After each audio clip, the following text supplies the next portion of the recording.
3분 동안 집중해주세요. 여기, 여기, 여기. 그리고 여기에 해당되신다면 안타깝게도 남들보다 훨씬 더 빨리 얼굴이 처집니다. 첫 번째는 짧은 얼굴이요. 이 세로로 짧은 얼굴이 동안의 상징이라고 하죠. 근데 얼굴이 짧으면 짧을수록 훨씬 더 빨리 처집니다. 김세랑 씨, 정은채 씨 젊었을 땐 광배나 사각턱 때문에 인상이 세 보인다는 소리 들었어도 신기하게 나이 들수록 유독 안 늙죠. 살이 받쳐주는 뼈 지지대가 워낙 단단해서 흘러내리지 않는 건데요. 반대로 하관이 짧으면 살을 버텨줄 지지대가 너무 작아서 잘 무너져요. 그리고 갈고 잃은 살들이 아래로 쏠린단 말이에요. 그러면서 입 옆에 불독살 생기고 이중턱 이렇게 쭉 좀 튀어나오고 과 턱의 경계가 통째로 사라져버립니다. 처지는 게 보이니까 이 사각턱 보톡스 맞고 리프팅 시술 받으시는데 이거 솔직히 소용없습니다. 받쳐줄 바닥 자체가 좁은데 근육을 줄이거나 위에서 당기기만 해봤자 금방 다시 흘러내리거든요. 돈은 돈대로 쓰고 유지 기간만 짧아진 이런 악순환이 시작되는 거죠. 자, 두 번째는 이 긴 인중입니다. 보통 우리가 아기 얼굴에 가까울수록 동안이라고 하잖아요. 그 아기들 얼굴 보면 하나같이 입술이 이 코 밑에 바짝 붙어 있어요. 사실 짧은 인중은 동안의 절대 공식이기도 한데요. 이 인중이 길면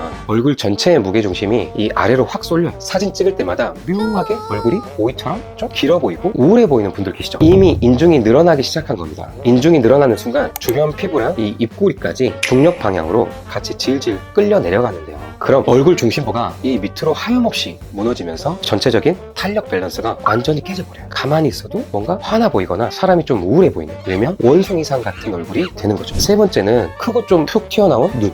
김혜수님, 송지효님, 신민아님처럼 크고 시원시원한 눈 원하시는 분들 계시죠? 이거 아주 무서운 함정입니다. 특히 앞으로 살짝 튀어나온 돌출안들 있으시죠? 돌출안이면 남들보다 눈가 노화가 훨씬 더 치명적이고 빠르게 찾아와요. 보통 눈알이 앞으로 밀고 나온 만큼 그 밑을 받쳐줄 지방이나 피부막이 아주 얇고 약하거든요. 문제는 이게 40대, 50대가 아니고 30대 후반만 돼도 눈 밑이 꺼진다는 거예요. 눈 밑으로 그늘이 져서 사람이 피곤하지도 않는데 너 어제 잠 못 잤어? 물어보는 상황이 생긴다는 거죠. 살을 지탱할 바닥이 없으니까 이 눈꺼풀까지 아래로 툭 쳐지면서 눈 크기까지도 시간이 지날수록 작아 보여지게 된다는 겁니다. 마지막 네 번째는 얇은 입술. 입술이 얇으면 젊었을 땐 시크하고 도도한 매력이 있죠. 근데 나이가 들어서 노화가 시작되면 얇은 입술이 그야말로 쥐약입니다. 나이 들수록 입술 볼륨이 빠지면서 입술 자체가 입 안쪽으로 말려 들어가거든요. 입술 모양만 변하고 끝나면 다행인데 하관 인상까지 통째로 망가뜨려요. 얇은 입술을 가진 분들을 보면 시간이 지날수록 입술이 더 가늘어지고 이 경계선까지 흐려져서 안타깝게도 가만히 있어도 삐진 사람처럼